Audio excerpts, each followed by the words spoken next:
Welcome, welcome. Baruch atah Adonai Eloheinu melech haolam, asher kitshanu b'mitzvotav v'tzivanu la'asok b'divrei Torah. And of course, we are working on Torah Temimah, and we're on Noah. We're still working on Noach, but we're making progress. So we're talking, of course, about the Tower of Babel and the metaphor of the Tower of Babel involving hubris, where human beings are trying to avoid facing consequences of their behavior and trying to prevent ever being inundated by a flood again. But that's sort of understood more as an unwillingness to accept divine rule. So, and so we've been analyzing that a little bit, and here we are. So we'll take a look. I'll give you the verse once more. Vayomru, and they said, Hava nivne lanu ir. Let's build for ourselves a city, umigdal, and a tower, verosho b'shamayim, and its head in the heavens. Now, that's, of course, a giveaway, right? Its head in the heavens is the idea of being sort of storming heaven or being ultimately in control or looking down on everything else. ונעשה לנו שם, and we'll make a name for ourselves. Okay. Reputation, perhaps. Pen nafutz, lest we are scattered al pnei chol haaretz, across the surface of the earth. Okay, it's a very powerful sentence. Lots of implications, I think, about that sentence. And we've started analyzing a little bit before, and we're going to analyze it and continue. Hava nivne. So let us build. Amar HaKadosh Baruch Hu Yisrael, said the Holy One to the Jewish people, to Israel, Choshkeni bachem, or choshkeni bachem. I desire you. I've had a desire for you. I've loved you. Shaf, why? Why? She'afilu b'sha'ah, because even at a time, she'ani mashpia lachem, when I flow over, when I give you abundance, gedola, greatness, even when I overflow you with greatness, atim ma'atim atzmachem, you belittle yourselves. Even when you are given great power, great renown, great intellect, whatever, right? But you humble yourselves. You make yourselves little. Lefanai, before me. Let's take a look. Why? What's an example of this? Moshe Avraham, just like Abraham Amar, he said, Va'anochi afar va'efer, he says, I'm dust and ashes. Moshe v'Aharon Amru, Moses and Aaron said, V'nachnu na, what are we? David Amar, King David said, V'anochi tolat v'lo ish, and I am but a worm and not a man. This is in Psalm 22. So, examples of great people, but who didn't think of themselves as great people. They humbled themselves. Interesting. So interesting. Not a need, even when you are in the midst of greatness, to recognize what we really are in the face of the divine creator. Aval, however, umot ha'olam, when it comes to the nations of the world, ovdei elilim, those that worship idols, einam kain, they're not the way they're not behave that way. So I think it's important for me anyway, when it says the nations of the world, it defines what we mean here by saying ovdei elilim, those who worship idols.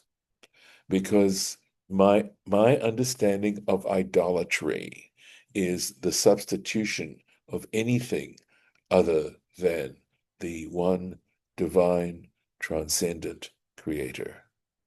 that when you worship those things. So this is not directly, what I'm going about to say is not directly connected, but I think it's an important issue.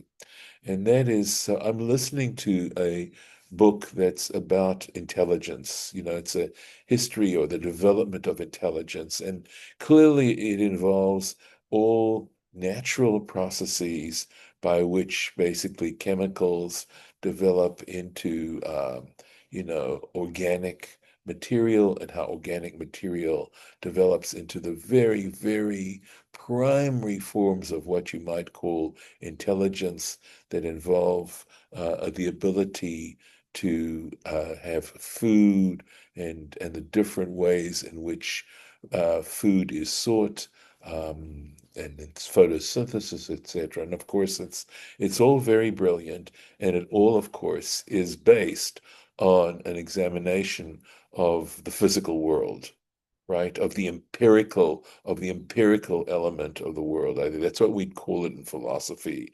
The empirical world would be like the world of direct experience and experimentation, etc., etc. And it explains it all, right?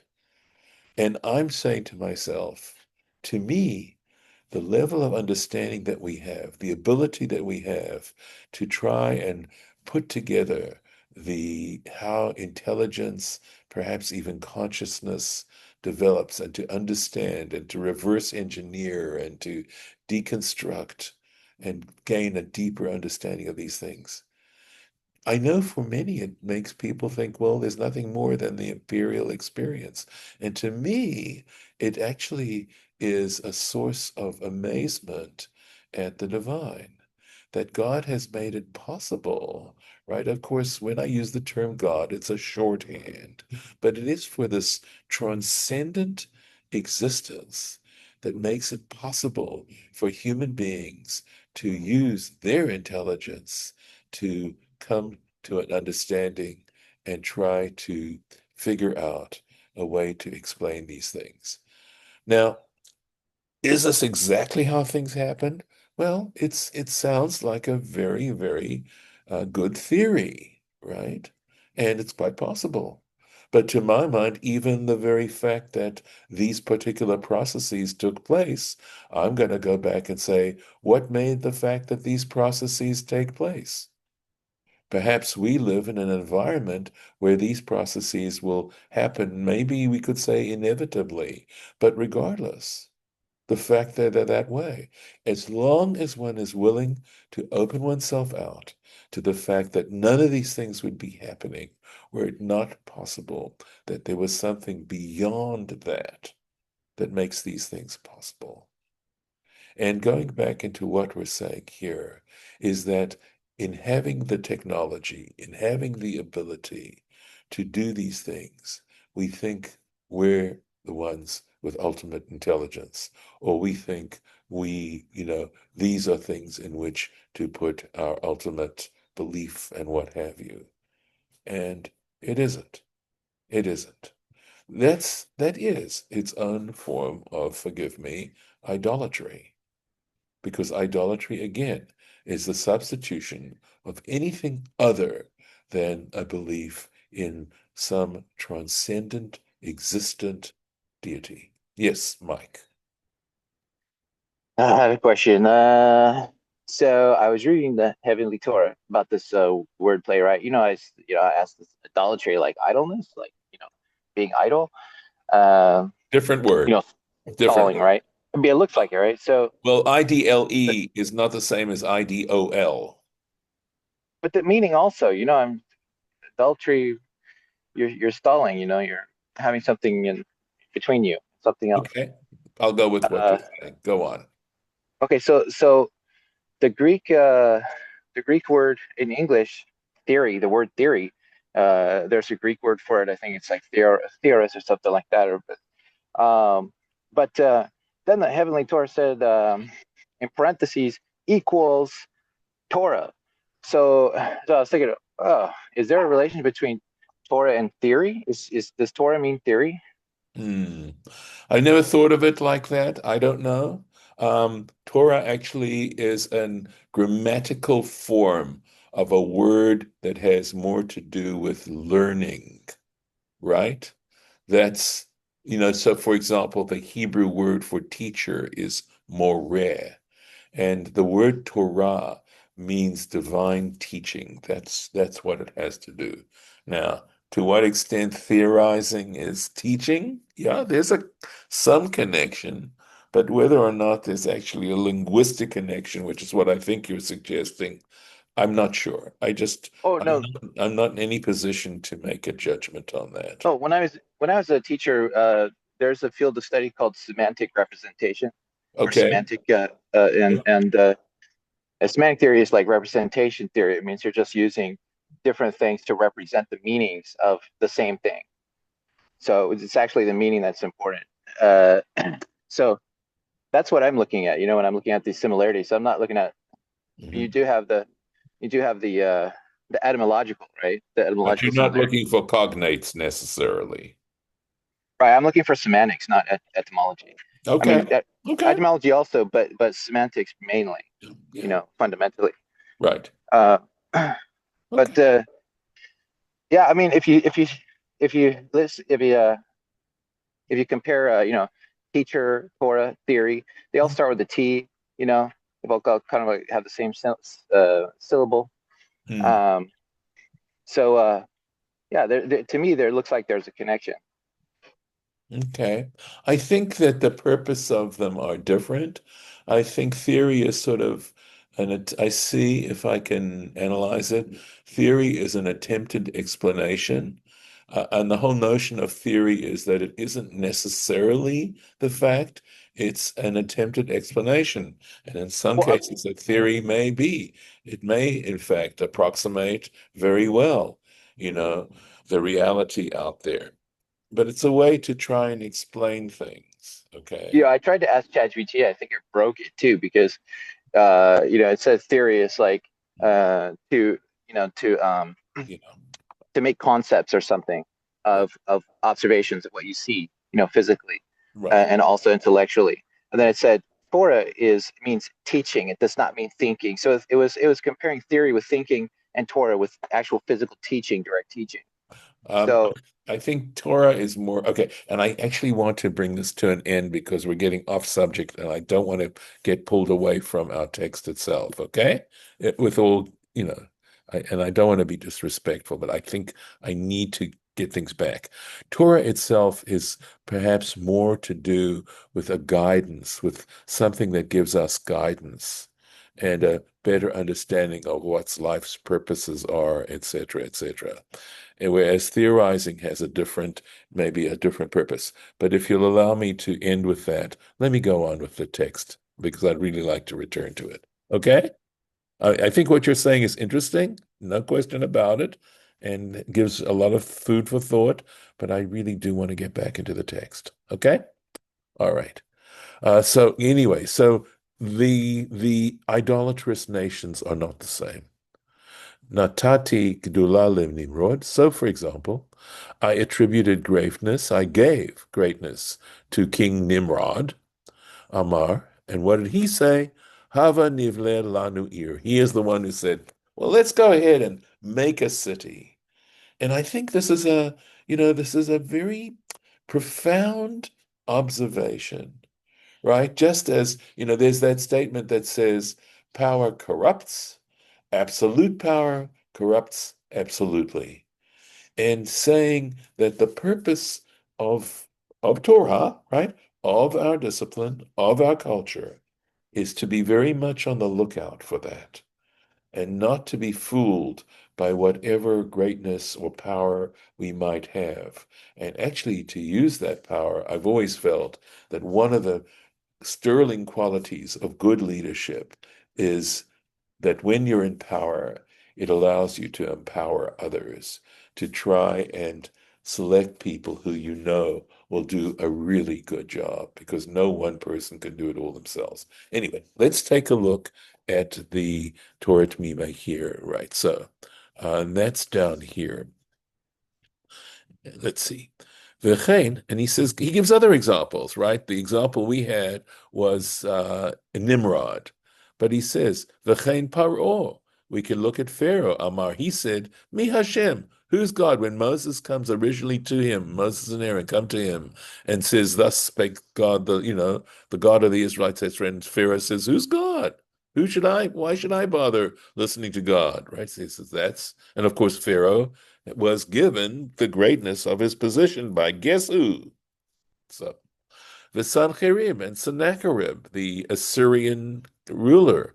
Amar, he said, Mi bechol Elohei aratzot, who amongst all the gods of the nations, right, or the countries, whatever, asher hitzilu et artzam. What of those gods were able to rescue their lands, miadi, from my hands, ki atzil Hashem, that the Lord should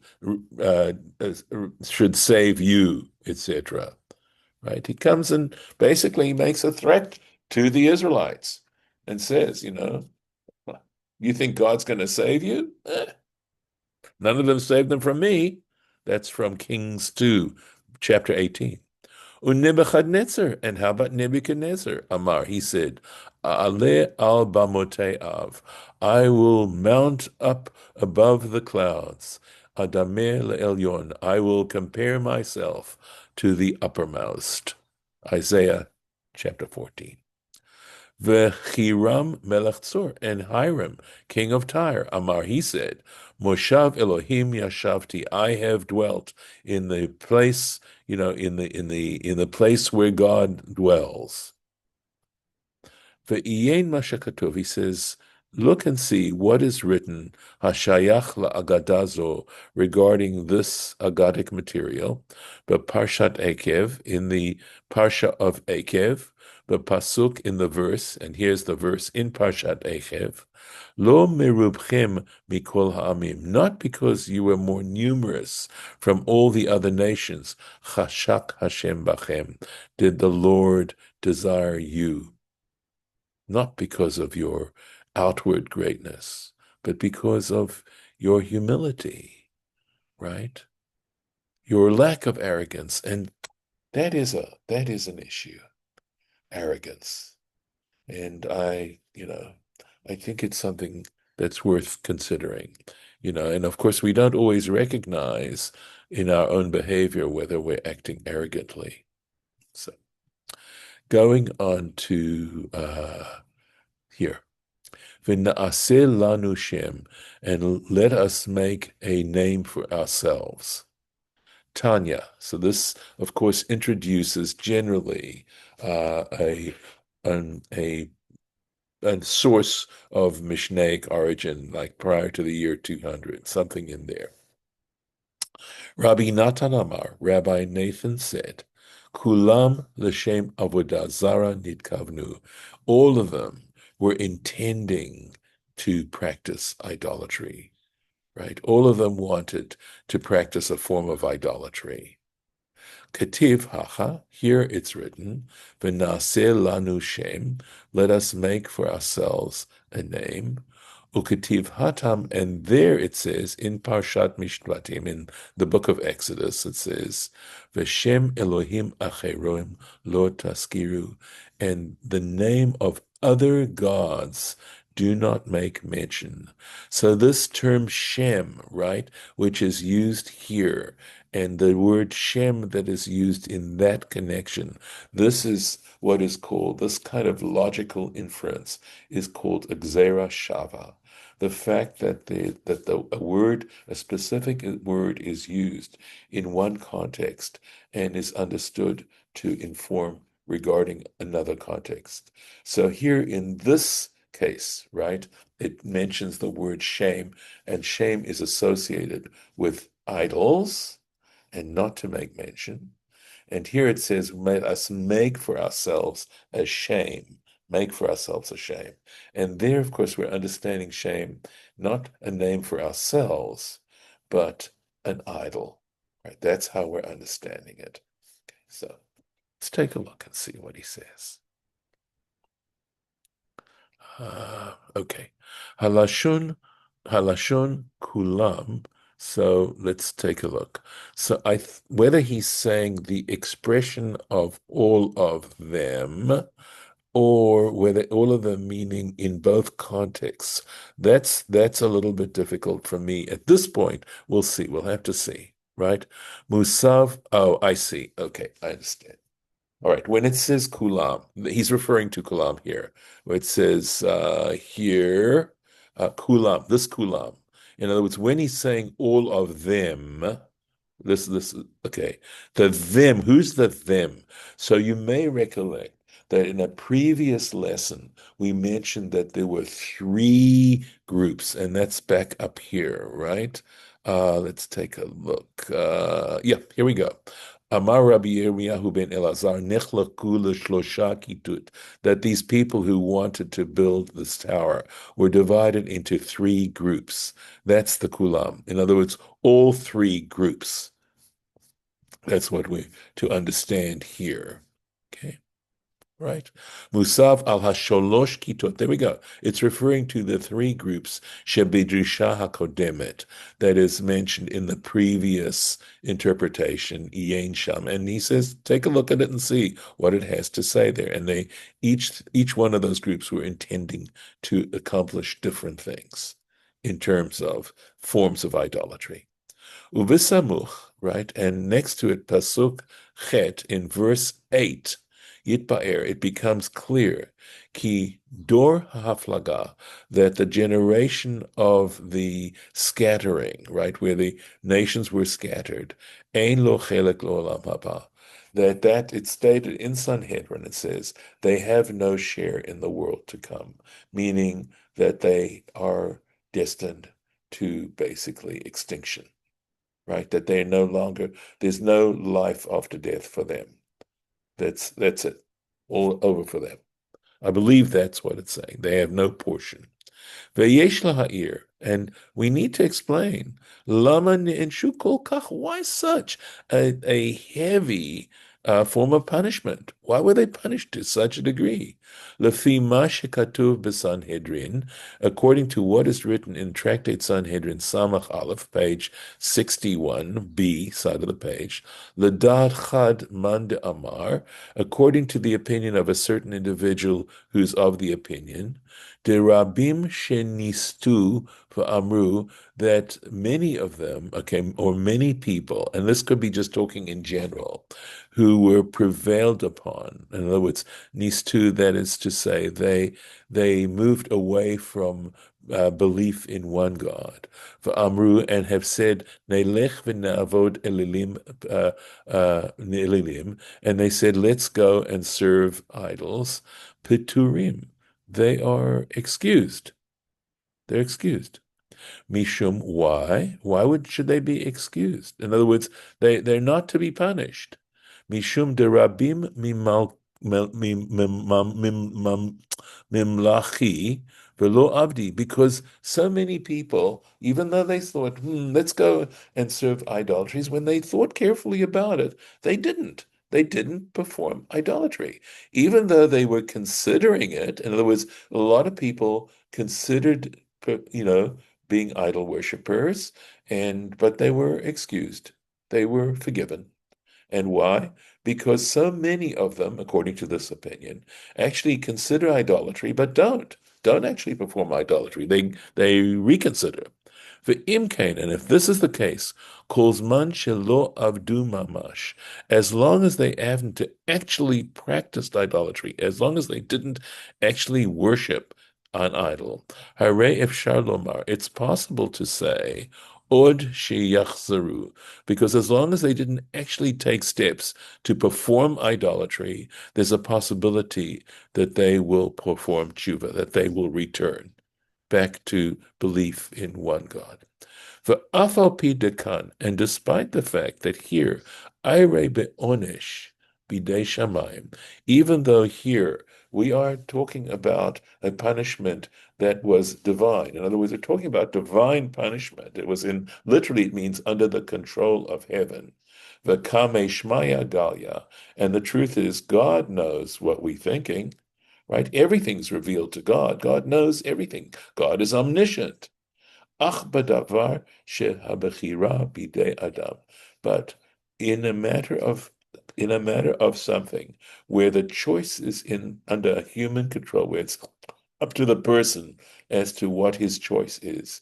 Yadua, it is known who it's a well-known fact to HaKadosh Baruch Hu that the Holy One, blessed be He, done, He actually judges, He actually acts, lefi mishpat ruach ha'adam, according to the law of a person's character, I would say, right? Person's spirit.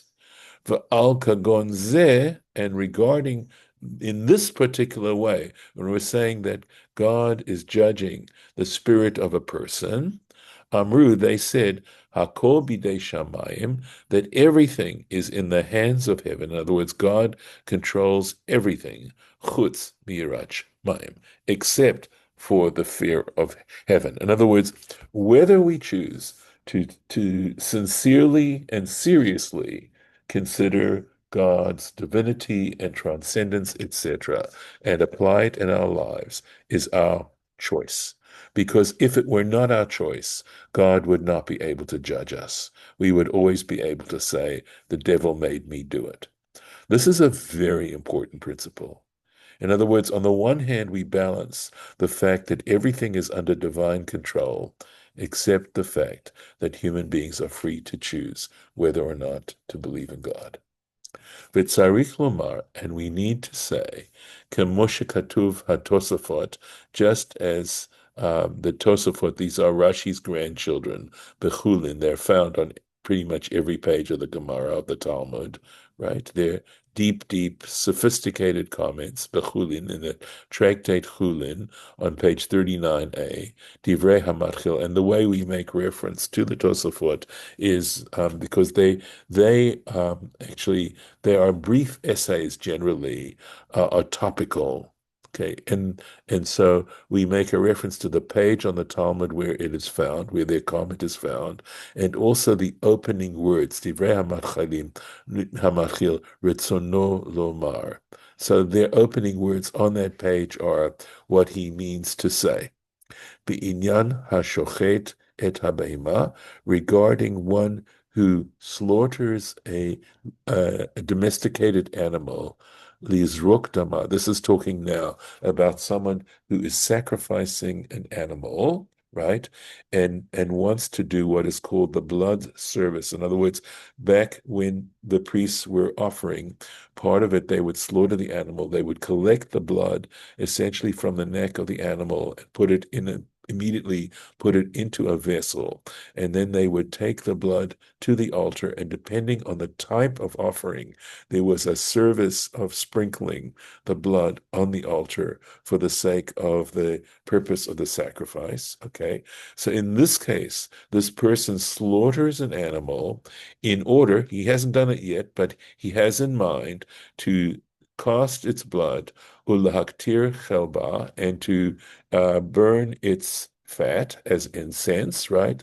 The avodat elilim, as and to worship an idol. He's doing all of this by to worship an idol, chayav mita, that he is deserving of death, right? That is a capital offense.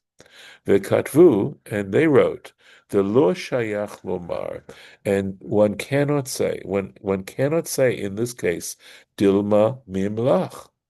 You see, it says he did it with that intention, right, to do it. And the Tosafot are saying, well, wait a second. Why can't you say, right? You cannot say in this case, perhaps he will reconsider. Velo zarik, and he won't actually cast the blood. Mishum, why?